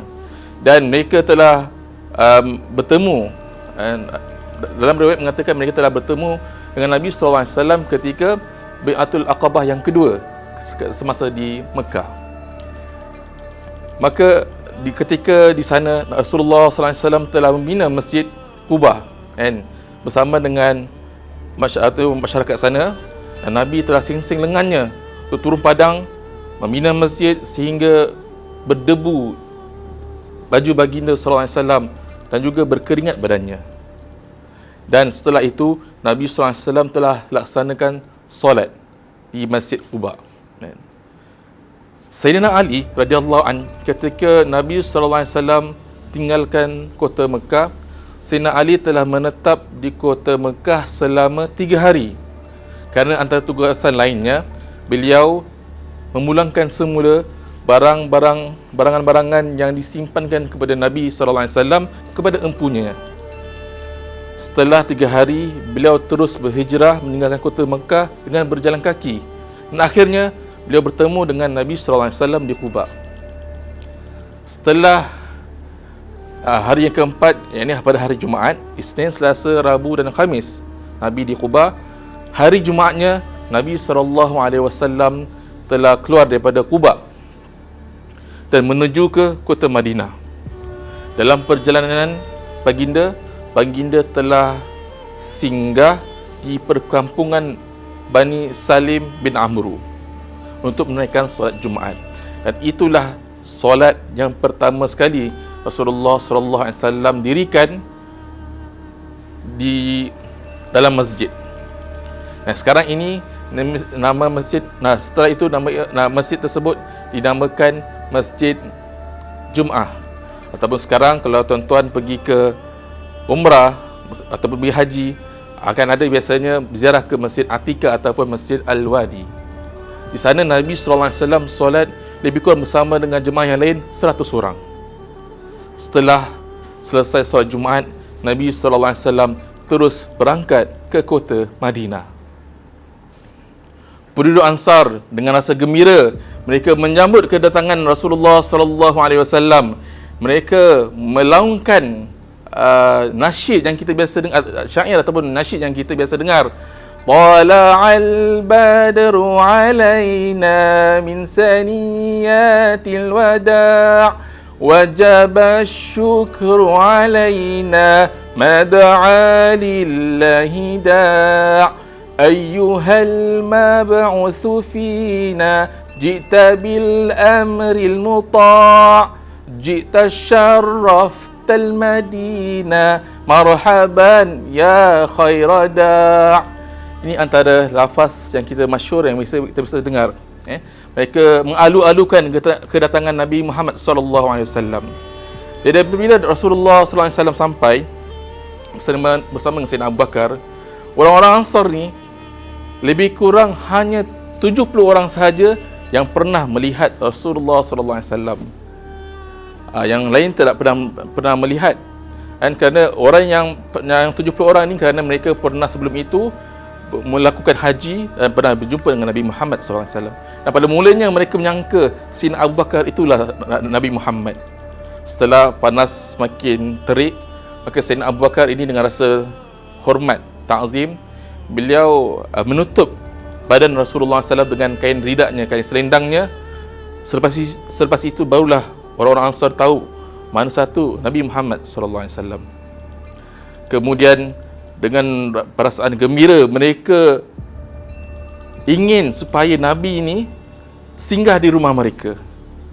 Orang-orang Ansar ni mereka tidaklah mewah, hiduplah mewah, sederhana, tapi mereka ingin, sangat-sangat menginginkan atau mengidamkan kalaulah Nabi Muhammad SAW boleh tinggal ataupun paling kurang singgah di rumah mereka. Mereka saling pergi ke tunggangan baginda, pegang tali kekang binatang tersebut, binatang tunggangan baginda. Kemudian Nabi SAW beritahu pada orang-orang Ansar, biarkan, maksudnya jangan pegang tali tersebut. Biarkan, kerana unta ini diperintahkan. Maksudnya dia akan berjalan mengikut apa yang diperintahkan oleh Allah Subhanahu Wa Taala. Dan Rasulullah SAW terus berjalan bersama kenderaannya. Dan setiap orang Ansar, orang Madinah ni rasa berdebar-debar. Manakah unta Rasulullah SAW ini akan berhenti? kan. Terus berjalan dan mereka ingin sangat kalaulah Nabi Muhammad boleh berhenti di rumah mereka. Setelah terus berjalan, telah sampai di kawasan Bani Najjar, perkampungan Nabi Bani Najjar, unta baginda sallallahu alaihi wasallam berhenti. Kan? Setelah berhenti, Nabi tak terus turun. Unta tu bangun balik, dah berhenti, dia duduk, kemudian dia bangun balik, dia pusing lagi sedikit, kemudian dia patah balik tempat mana dia berhenti yang pertama sekali. Kemudian ditanya, dekat sini manakah rumah yang paling dekat? Maka Sayyidina Abu Ayyub Al-Ansari radhiyallahu anhu berkata, "Ya Rasulullah, rumah saya paling dekat. Ini rumah saya. Ini pintu rumah saya." Menunjukkan rumahnya paling dekat. Kemudian Nabi SAW telah tinggal di rumah Sayyidina Abu Ayyub Al-Ansari lebih kurang 7 bulan lebih. Selepas itu, sementara itu Nabi SAW bina masjid Madinah dan seterusnya terus berjiran dengan Sayyidina Abu Ayyub Al-Ansari. Kota Madinah sebelumnya dikenali dengan Yathrib. Selepas hari yang Nabi SAW masuk, Yathrib ditukar nama kepada Madinah. Yathrib maknanya binasa, kan? Kerana dalam Yathrib itu ada wabak penyakit. Kalau orang luar datang, mesti kena penyakit, mesti kena sakit. Kecuali orang penduduk Madinah, kerana mereka dah biasa, maka mereka boleh tahan sakit tersebut. Maksudnya dah biasa kena. Selepas Rasulullah SAW sampai ke Madinah, dan juga sahabat-sahabat lain juga sampai, ada di kalangan para sahabat Nabi, Sayyidina Abu Bakar juga sakit. Antaranya disebut dalam riwayat Sayyidina Bilal. Maka Sayyidina Aisyah radhiyallahu anha beritahu pada Rasulullah SAW, "Ya Rasulullah, tentang apa yang sedang dialami oleh Sayyidina Abu Bakar, Sayyidina Bilal dan sebagainya." Lantas Nabi SAW berdoa, "Ya Allah, jadikanlah kami cinta kepada Madinah seperti mana cinta kami kepada Mekah, ataupun lebih lagi. Ya Allah, berkatilah timbangan cupak dan juga timbangan gantang mereka. Ya Allah, pindahkanlah demam ataupun penyakit di Madinah ini ke Juhfah, iaitu satu kawasan yang jauh daripada Madinah dan juga tak ada di sana penduduk, orang yang tinggal di sana." Dengan berkat doa Nabi SAW, keadaan Madinah tu beransur menjadi lebih baik lagi. Dan Madinah, antara makna Madinah ialah ketaatan, yakni mengharapkan penduduknya ahli ketaatan. Juga disebut oleh Rasulullah SAW, Ad-Dar, Madinah itu adalah Ad-Dar, yakni kalau terjemahannya ialah rumah ataupun simbol keadilan. Kadang disebutkan Tabah, yakni suci, kadang Tayyibah, yakni baik. Nabi SAW juga pernah berdoa kepada Allah Subhanahu Wa Taala, "Ya Allah, seperti mana Engkau sucikan kota Mekah dengan baginda Ibrahim, Ya Allah, sucikanlah ataupun haramkanlah Madinah ini dengan disebabkan aku." Di ulama mengatakan bahawasanya Madinah adalah merupakan kota suci kedua selepas kota Makkah Al-Mukarramah. Sampai di sini tamatlah sudah satu episod kehidupan Rasulullah. Pelbagai dugaan di kota Mekah, Rasulullah berjuang menyampaikan risalah. Assalamualaikum warahmatullahi wabarakatuh. Alhamdulillah, semoga kita dapat meraih manfaat daripada cerita yang disampaikan oleh asatizah kita di Masjidil Makmur. InsyaAllah seterusnya kita ke acara kemuncak, iaitu ceramah yang disampaikan oleh yang berbahagia Al-Fadhil Ustaz Muhammad Tirmizi Wahid yang bertajuk Hijrah Milenial yang akan disampaikan dalam bahasa Inggeris. InsyaAllah, falyatafaddal. Bismillahirrahmanirrahim. Assalamualaikum warahmatullahi wabarakatuh. Alhamdulillah wassalatu wassalamu ala Rasulillah wa ala alihi wa ashabihi wa man wala. All praises be to Allah subhanahu wa ta'ala for every single blessing that He has given us. And peace and prayers be upon our most beloved Prophet Muhammad sallallahu alaihi wasallam, upon his family members, his companions, radiyallahu anhum jami'an. Once again, let us begin by expressing our utmost gratitude, because with His permission, we are now able to be here in another new Islamic year, to be able to embrace it in a state of Iman and Islam, to be able to continue our journey of trying to transition and become better servants to Allah subhanahu wa ta'ala and better individuals to those around us. May Allah subhanahu wa ta'ala grant us ease in our efforts and in our journey. So, my dear brothers and sisters, my dear viewers of Masjid Darul Ma'mur's social media platforms, I would like to begin by perhaps addressing the term hijrah. So, hijrah is a term that is normally used and understood in the context of migration, moving from one place to another. Okay? The Prophet ﷺ said in a famous hadith, Al-Muslimu man salim al-muslimuna min lisanihi wa yadihi. A Muslim is when other Muslims are saved and protected from their tongues, their speech, and their hands, i.e. their actions. Wal-muhajiru man hajara ma nahallahu anhu.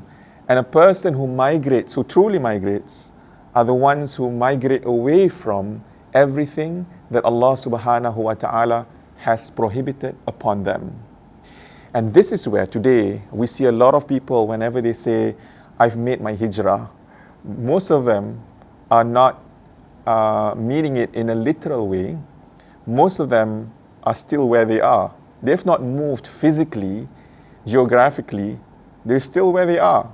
But what they mean by it in a more figure of speech kind of way is that they have made that migration from a past that they're not proud of into a present day where they are trying to make themselves into a better Muslim, a better servant of Allah, a better member of the Ummah of Prophet Muhammad sallallahu alaihi wasallam. They're trying to be a better father, a better mother, a better brother or sister, a better child to their parents, and so on and so forth. Now, I would like to speak to everyone right now who perhaps feel like they're struggling. They're struggling in this journey in trying to become better. Today, in the world of social media, you probably would come across accounts or people, individuals, influencers who have made that journey. And you are inspired by their change and you wish to be just like them. Alhamdulillah, I believe that social media has that effect on people, which I believe is a positive kind of impact.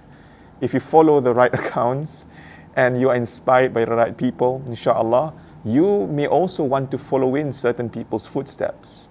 You may want to continue to be inspired by the content that they share, inshallah. And I hope and I pray that all of us continue to be inspired by good people who will continue to point us towards the right direction. But here's the thing. The truth and the reality is that it may look good. It may seem easy. But trust me, I've spoken to and I've met a lot of people who have made these transitions, and they are honest with me and they open up to me and they say, Ustaz, it's not easy. It's a struggle, right? I post stuff online, Ustaz, and it makes it look like, I'm comfortable where I am. It makes it seem like, there are no challenges. But the truth, Ustaz, I go through a major struggle every day. I doubt myself. I don't even know whether Allah has accepted me, because I've done a lot in the past that I'm too ashamed to even speak about. Now, here's the wonderful thing about being a servant of Allah. We need to understand that we are worshipping Allah subhanahu wa ta'ala, who is known as the most loving and the most merciful, who wants to be known as these two qualities more than any other of His attributes. We are repeatedly told to recite Bismillahir Rahmanir Rahim in the beginning of every act that we do, seeking His blessings. We are told to say Bismillahir Rahmanir Rahim in the beginning of every surah that we read except for one in the Quran. And to me, there perhaps is no other bigger reason other than the fact that Allah wants to be called by those two more than any, but more importantly, the benefit goes back to us. For us to be reminded that I am worshipping a God that loves me. And He's not going to be so fixated on my past as long as I have fixed my present. I don't need to worry about my future ending as long as I know I'm investing my time right now to make small steps. And small steps is all that it's needed right now. Because in a famous hadith Qudsi, the Prophet ﷺ conveyed to us that Allah subhanahu wa ta'ala told us that if we make one tiny step, Allah will make a bigger step towards us. If we walk to Him, He runs towards us. And I feel inspired whenever I hear things like that, because I know that Allah is aware of our imperfections. Allah knows about our flaws. No one else may know, and they don't need to know. But the fact that we know that Allah knows, and yet He is still giving us the opportunity to worship Him. He is still welcoming us into His masjids, mosques. He is still giving us the opportunity to learn Islam, to go to classes, webinars, online videos like this. You could be watching anything else right now, but you're here.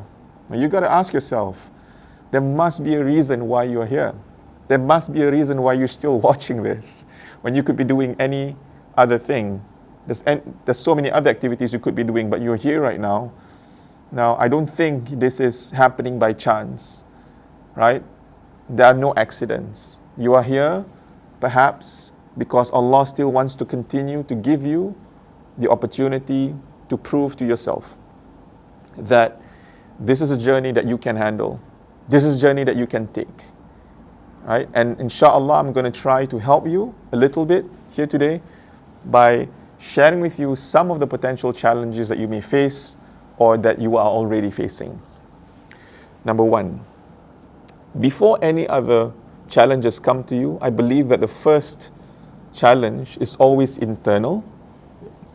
It's got to do with your niyyah and your intention. I've come across a lot of people who say that, Ustaz, I wish I was born 1,000 years ago. What do you mean by that?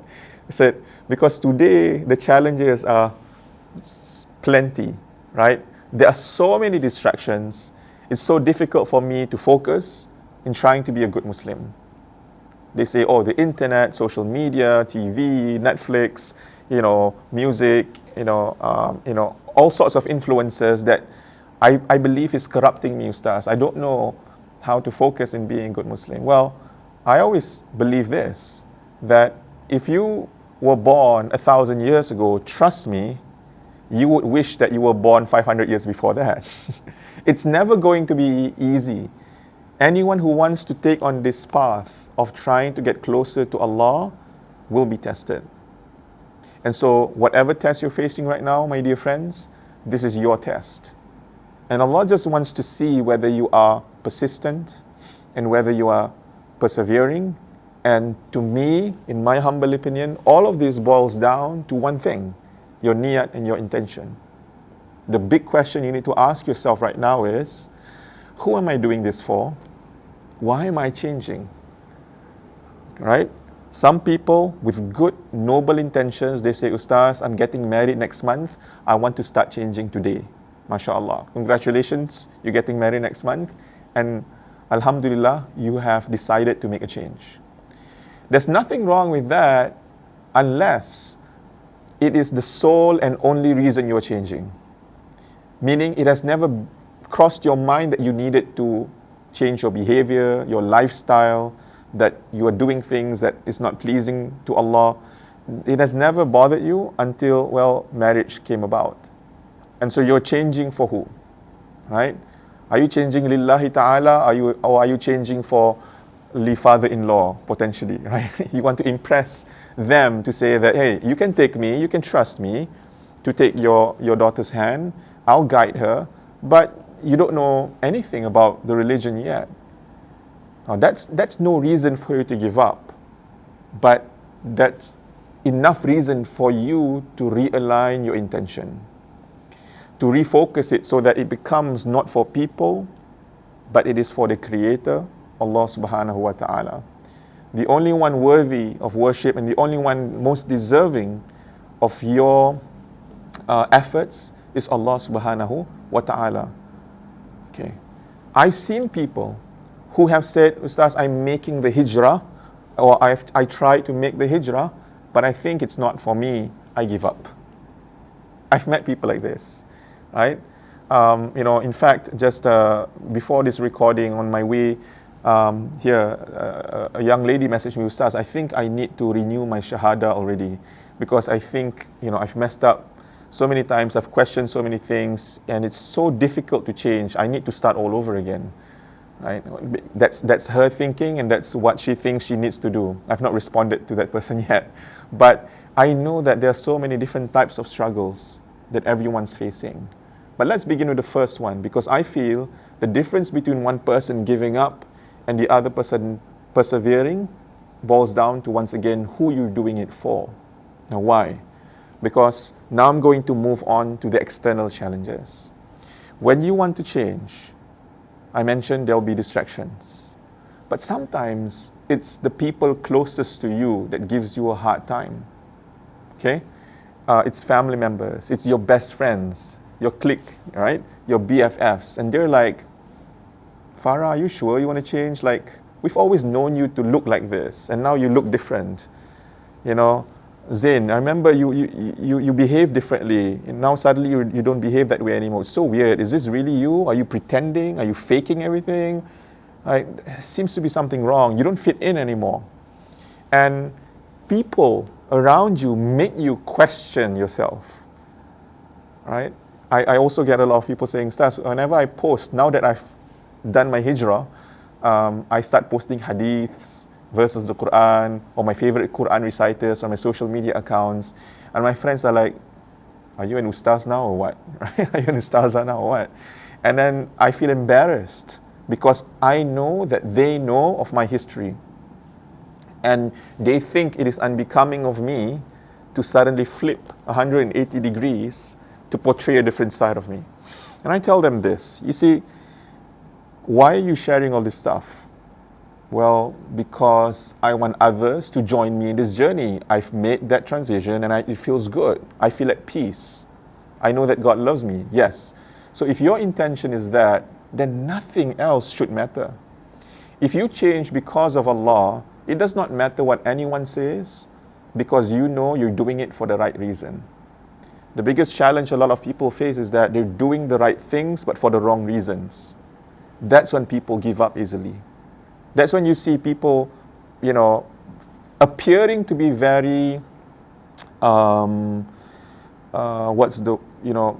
fickle. They seem fickle. Like, hey, I thought this guy changed already, now change back. I thought this girl, previously she was wearing the hijab, now she took it back off again. Like, is it an on and off thing? First of all, you are in no position to make judgments like that. You don't know the kind of struggles they're going through, the environment they're in, that the foundation perhaps is weak. They didn't get the proper support. But look at them through the eyes of mercy, not through the eyes of contempt. Through the eyes of compassion, not through the eyes and lens of judgment. Because I believe Islam is built upon that. Islam is built upon rahmah. It is built upon compassion. And our job is to practice that, to show that, and to give people the love that they so badly need right now. Okay? So, when others around you begin to question you, the only time you would potentially give up is when your intentions from the very get-go was never strong to begin with. You were never really doing it for Allah. You were doing it because, hey, it's trust me, some people say this, Ustaz, it seems very trendy. Now all the big celebrities, they are making transition, I also want to be like, wait, are you doing it because everyone's doing it? Or are you doing it because you want it? It matters a lot. Okay, it matters a lot. Okay, so now we've cleared that, the internal and the external.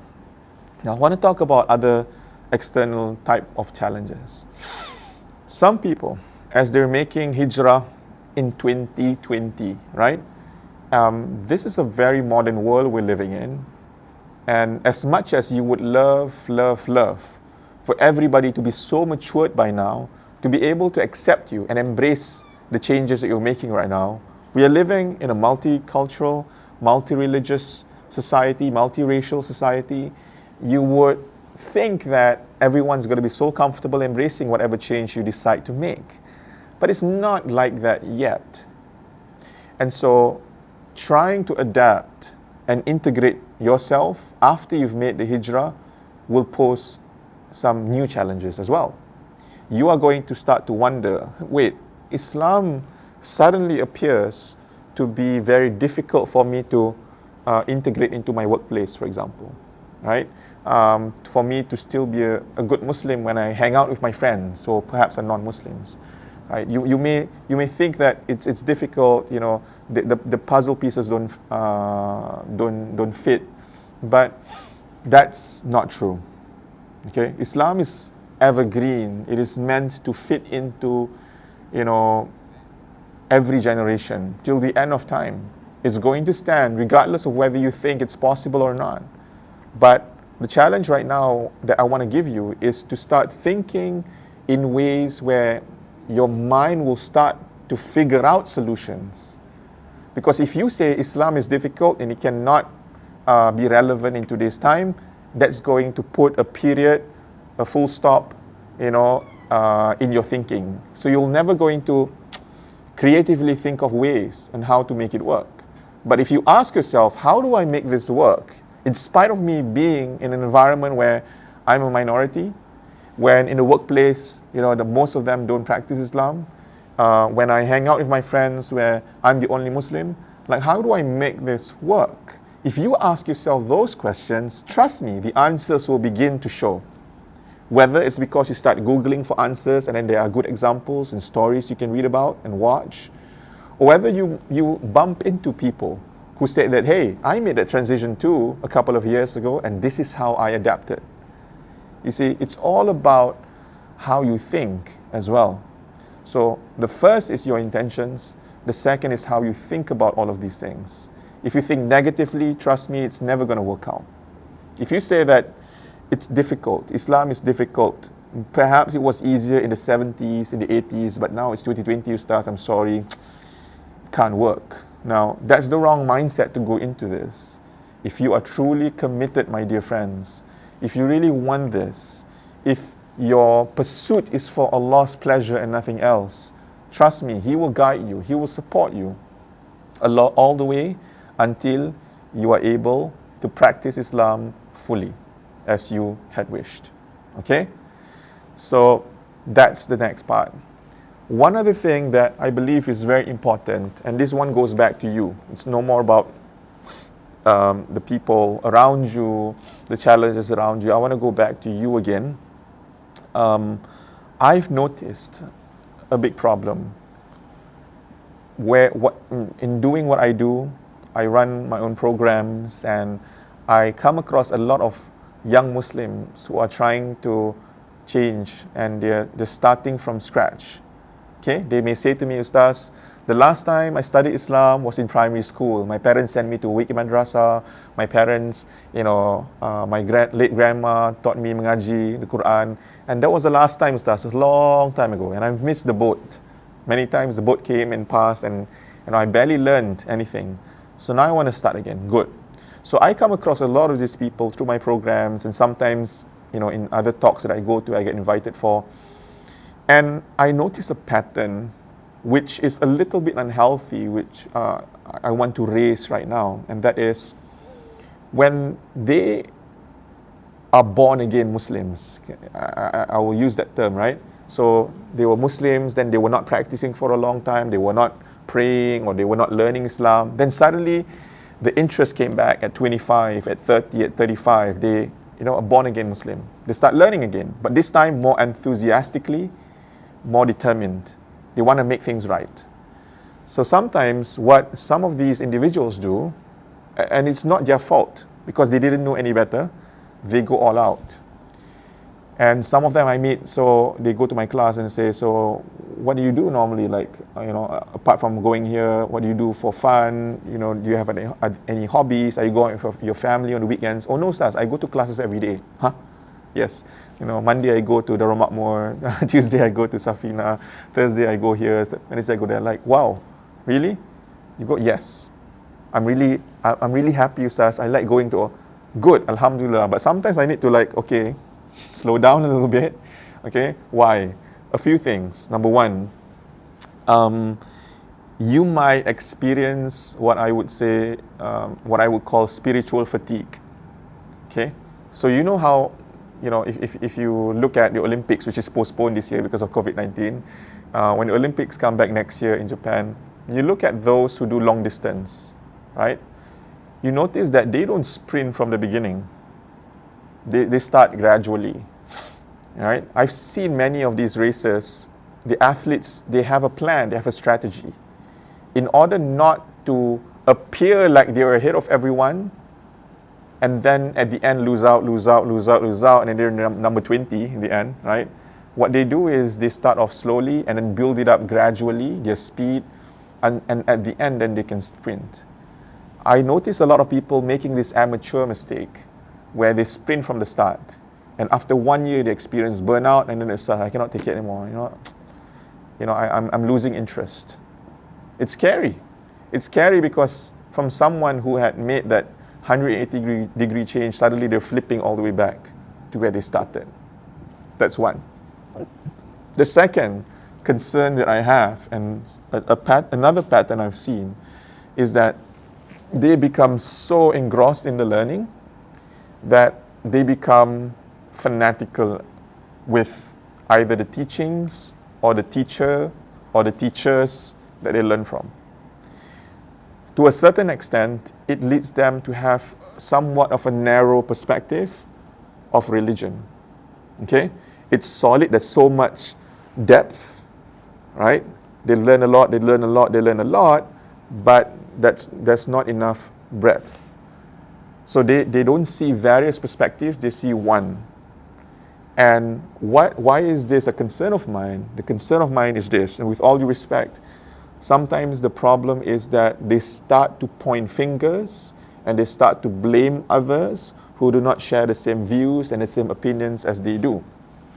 And this, I have seen with my own eyes, has resulted in some people feeling like they cannot be friends with their old friends anymore.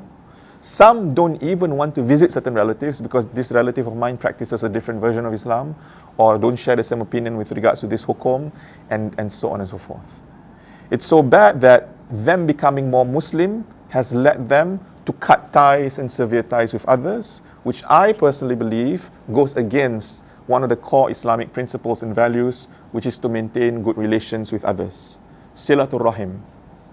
If that is what Islam supposedly is teaching you, then perhaps it's time to take a step back and reflect and ask yourself, is this how Islam is supposed to be practiced in today's modern times? Like, I'm supposed to cut people off? Like, on social media, I'm going to unfollow everyone. I'm going to block people. I'm going to exit family WhatsApp groups because they do this, they do that, and I disagree with everyone. Or can we try to gain spiritual maturity, religious maturity, and be able to appreciate differences and not look at it as long as they're doing something different, they're an enemy. As long as they're doing something different, then I can never integrate with them, I can never be with them, I can never maintain friendships with them, and so on and so forth.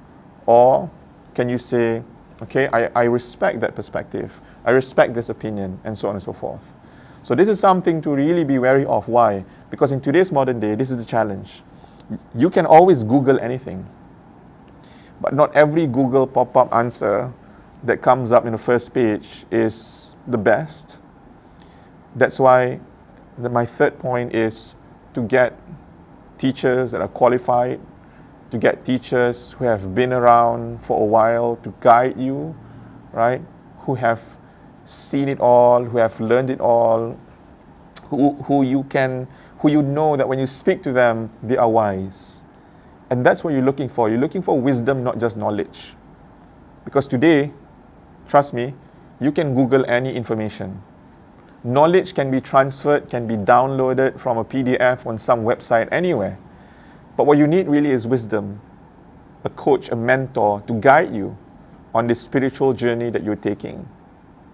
Yes, there will be a lot more distractions. You'll be confused, but you can avoid that confusion by having someone that you can trust, someone you know who can truly guide you and remind you whenever you start to lose your way, help you to correct your intentions if they notice that you're going a bit off tangent, and then guide you back safely.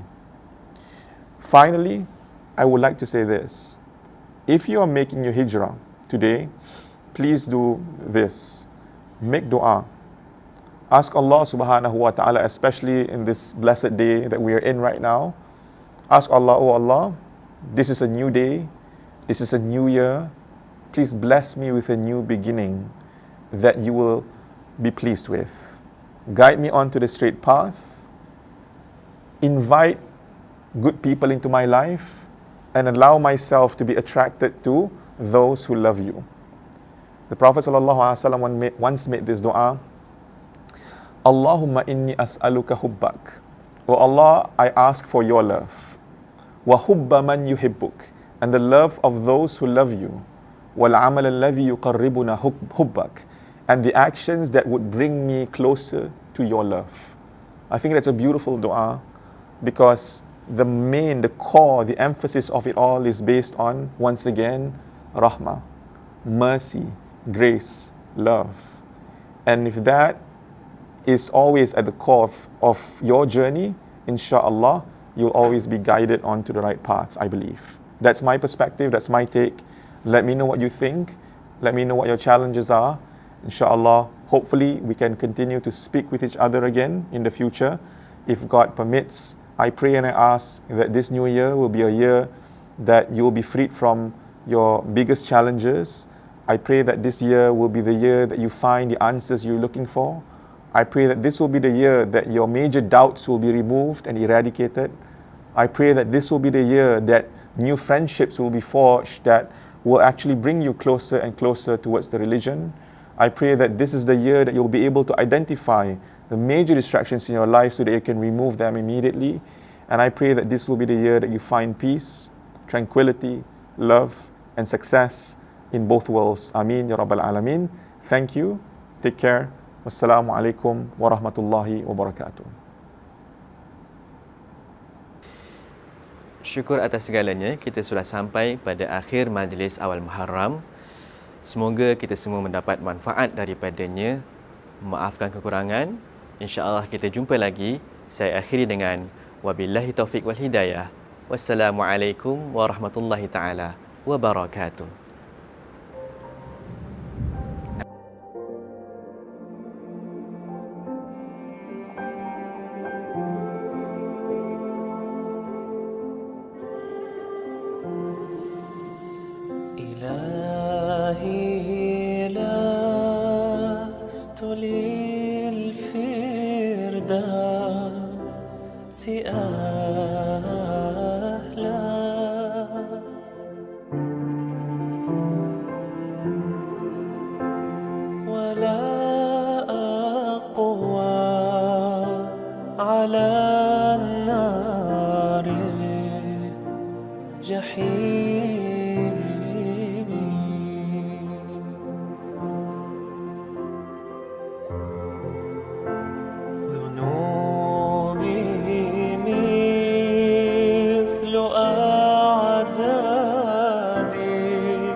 وعمري ناقص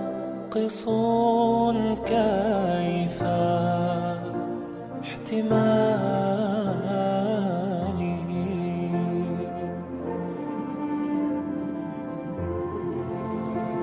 فهب لي